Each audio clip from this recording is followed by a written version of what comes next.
एक सेकंड, जरा उस दिन की हिंसा के जरा विजुअल चलाइए जब शेख हसीना देश छोड़कर। मैं एक मिनट, विवेक जी, मैं इस बात पर आपसे सहमत नहीं हूं जब आप कहते हैं कि ये स्टूडेंट्स थे जिन्होंने वहां पर एक प्रदर्शन किया। ये स्टूडेंट्स नहीं थे सर। हिंसा के विजुअल्स चलाइए प्लीज। जब भीड़ सड़कों पर उतरी और कैसे वो स्टॉर्म कर गई पीएम आवास में, वो वहां जाकर लूटपाट मचाती है, सब कुछ आगजनी करती है, क्या ये लोग स्टूडेंट्स थे? पीसफुल प्रोटेस्ट था ये तो मैं मानती ही नहीं। भाई शी वाज अ डिक्टेटर।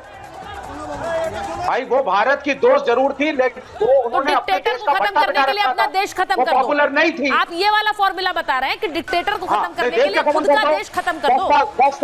आप मुझे बताइए, ये देश बर्बाद कर रहे थे। आप जस्टिफाई करेंगी? सुनिए, देश बर्बाद जस्टिफाई करेंगे कि हमारे प्रधानमंत्री हमारे अपोजिशन को 10 साल के लिए जेल में डाल दें, इलेक्शन अपन अनअपोज्ड हो। ये देश के डिक्टेटर को नहीं भगा रहे थे। You justify? मैं एक Sheikh Hasina was acting like a dictator, total dictator, यही कह रहे हैं ना आप? सुन लीजिए, शेख हसीना वाली भाषा है, ये वही वाली भाषा है जो आप भारत में भी इस्तेमाल करते हैं देश के प्रधानमंत्री। और वहां पे तभी ये बार-बार सवाल उठते हैं कि आप, तभी ये सवाल उठते हैं। आप यहाँ बांग्लादेश बनाने की बात करते हैं तो बहुत सारे सवाल उठते हैं, उन पर पहले बहस कर चुकी हूं मैं महाभारत में। लेकिन आज लेकिन आप उस देश की पॉपुलर अपराइजिंग को अंडर एस्टिमेट मत करिए, ये गलत है। पीपल्स अपराइजिंग वहां पे हुई है एक अनपॉपुलर लीडर के खिलाफ। एक सेकंड, मैं एक बार अशोक जी से एक सिनेरियो समझना चाह रही हूँ। अशोक जी, जितना आप डिप्लोमेटिक अफेयर्स को समझते हैं, जरा हमारे दर्शकों को ये बात बताइए, और मैं चाह रही हूँ आप उन्हें समझाएं कि जब किसी देश में इस तरह की कोई भी विद्रोह उठता है और उसके बाद उस विद्रोह वो विद्रोह हिंसा की शक्ल ले लेता है, जो कि बांग्लादेश में हुआ। अब उसी हिंसा का शक्ल लेने के बाद जो लोग, कुछ लोग चुन कर आए हैं, वो सरकार में प्रतिनिधित्व कर रहे हैं। अब उनकी सोच क्या होगी? वो यहां पर शेख हसीना वापस आएंगी ये तो कभी नहीं चाहेंगे, और उनको रोकने के लिए वो किसी भी हद तक जाएंगे। अशोक जी। सुचारिता जी, आप बिल्कुल ठीक कर रही हैं। मुझे देखिए, इसकी शुरुआत को जरा अगर हम समझने का प्रयास करें। देखिए, इसकी शुरुआत हुई थी, जैसे कुछ लोग कह रहे हैं, as a student protest movement शुरू हुई थी, as a peaceful protest movement. जो डिस्क्रिमिनेशन वहां पर थे कोटा में, उसको हटाने के लिए की गई थी। परंतु देखिए, एक बारी जब सुप्रीम कोर्ट ने ये कह दिया, जो ये कोटा डिस्क्रिमिनेशन है इसको हम खत्म कर रहे हैं, 50% से ऊपर जो कोटा है इसको हम 7% कर रहे हैं, तो तब ये वाली जो स्टूडेंट्स मूवमेंट थी, पीसफुल मूवमेंट थी, इसको आगे कंटिन्यू करने का कोई वो अधिकार नहीं था, कोई उसका रैशनल नहीं था, कोई कारण नहीं था। मैं कहना चाहूंगा, जो उस समय ये जो पीसफुल स्टूडेंट प्रोटेस्ट मूवमेंट थी, तब उसको हाईजैक कर लिया गया, तब उसको हाईजैक कर लिया वायलेंट एक्सट्रीमिस्ट एलिमेंट्स ने, तब उसको हाईजैक कर लिया जो पॉलिटिकल एलिमेंट्स थे, और उन्होंने वही पीसफुल स्टूडेंट प्रोटेस्ट का जामा के पीछे उन्होंने अपना जो है वो अनलीश कर दिया है। देखिए, जो आप देख रहे थे सुचारिता जी, जो आपने कहा, जो यहां पर ये हो रहा था, जो आग जला रहे हैं, पीएम के हाउस में जाकर वो कर रहे हैं, they were not students, वो स्टूडेंट्स नहीं थे। आप उनको देखिए भी तो आपको पता चल जाएगा जो वो स्टूडेंट्स नहीं थे। Those were hooligans, those were ruffians, those were street protesters, जहां से उनको लाया गया था और उनको इसके ऊपर अनलीश कर दिया गया था। दूसरी बात देखिए, आपने जो पूछी है वो है शेख हसीना, राइटली और wrongly, meaning she was seen in Bangladesh also as a leader which was favorably disposed towards India। जी। मैं आपको अपने तजुर्बे से बताता हूं, जो बीएनपी की वहां जो सरकार है, जमात की जो सरकार है, जब भी आए हैं, they have always been anti-India। So those who have been trying to remove Sheikh Hasina और बीएनपी को वहां पर वो लाना चाहते हैं, वो बिल्कुल एटलीस्ट टू बिगिन विद बहुत समय के लिए they will never be in favour of India. वो हमेशा पाकिस्तान का साथ देंगे, पाकिस्तान का इन्वॉल्वमेंट ज्यादा करेंगे, भारत का वहां से इन्वॉल्वमेंट को बहुत कम और इसीलिए शेख हसीना के जो बेटे हैं जी, शेख हसीना के जो बेटे हैं, मैं इसको नहीं मानता, वो इस बात को कह रहे हैं कि भारत के लिए बड़ा इंपॉर्टेंट है एक ग्लोबल लीडर का स्टैंड इस समय लेना और ये देखना कि कौन सी ताकतें इस रीजन में हावी हो रही है, क्योंकि ये बहुत खराब हो सकता है इस रीजन के लिए। क्योंकि एक तरफ जो बात अशोक जी ने कही कि खालिदा जिया की पार्टी वो हमेशा से भारत विरोधी एक तरह से रही है, उनका स्टांस प्रो पाकिस्तान रहा है, और वहां पर अब जो ये स्टूडेंट मूवमेंट हुआ और उसके बाद जैसे विवेक जी कह रहे हैं कि बहुत पीसफुल था और वो एक डिक्टेटर को हटाने के लिए था, चल भले ही उसमें अपने देश को आप खराब कर दो, जला दो,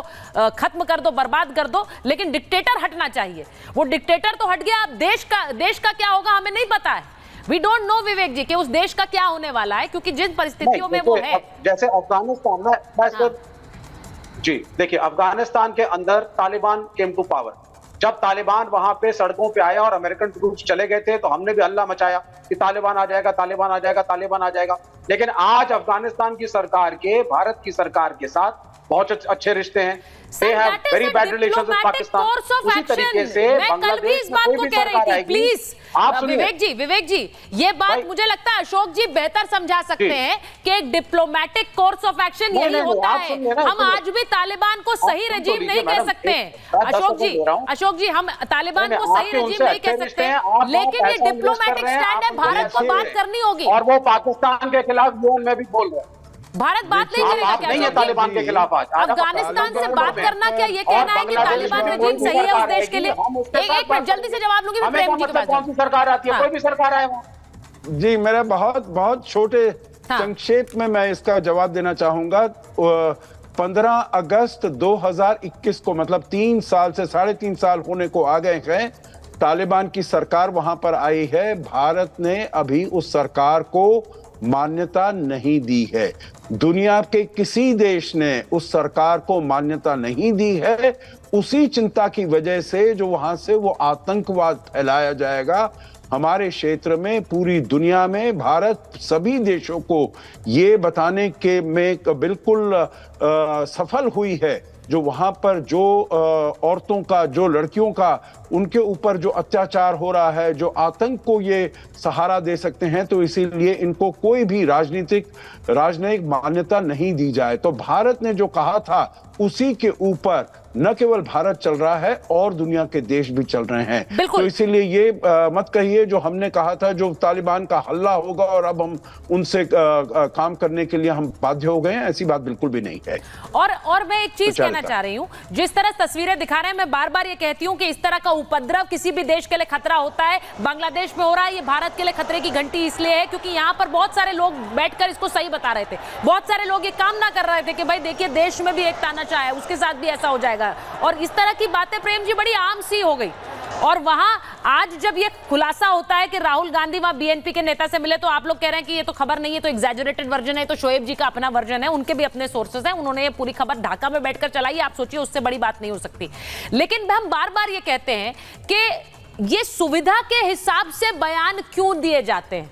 राहुल गांधी इस मीटिंग पर अगर उन पर यह आरोप लग रहा है तो उन्हें उनकी पार्टी को बोलना चाहिए, उस पर जवाब देना चाहिए, नहीं देते हैं जवाब। यहां पर बार बार यह आरोप लग रहा है कि हिंदुओं को मारा जा रहा है, यहां ढाका से शोएब जी बता रहे हैं वहां पर किस तरह से उनको मारा जा रहा है, लेकिन उस पर भी नहीं बोलते हैं। आज योगी आदित्यनाथ ने कह दिया कि जो कृष्ण और राम के अस्तित्व को नहीं मानते वो हिंदुओं की हत्या पर क्या बोलेंगे? देखिए, आपके बहुत सारे सवाल हैं।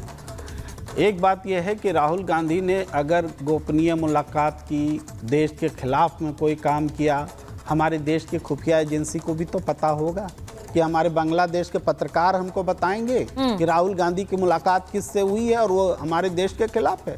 तो ये इसीलिए मैं कहता हूं कि अंतर्राष्ट्रीय स्तर पर साजिश भारत के विपक्ष को फंसाने के लिए हो रही है, ये मैं कहता हूं। अच्छा, ये आपने उल्टा कर दिया है। बिल्कुल, एक तरफ कह रहे हैं कि सरकार के खिलाफ एक साजिश हो रही है, आप कह रहे हैं विपक्ष को फंसाने की साजिश हो रही है अंतर्राष्ट्रीय स्तर पर। ये पहली बार सुना है मैंने ये वाला, अंतर्राष्ट्रीय विपक्ष को फंसाने के लिए अंतर्राष्ट्रीय साजिश हो रही है। गलत है तो हमारे देश में न्याय व्यवस्था जिंदा है। कोई देश के खिलाफ काम करता है तो उसके खिलाफ प्रोसिक्यूट करने के तरीके हैं, इस तरह से मैलाइन किया जाएगा पूरे देश।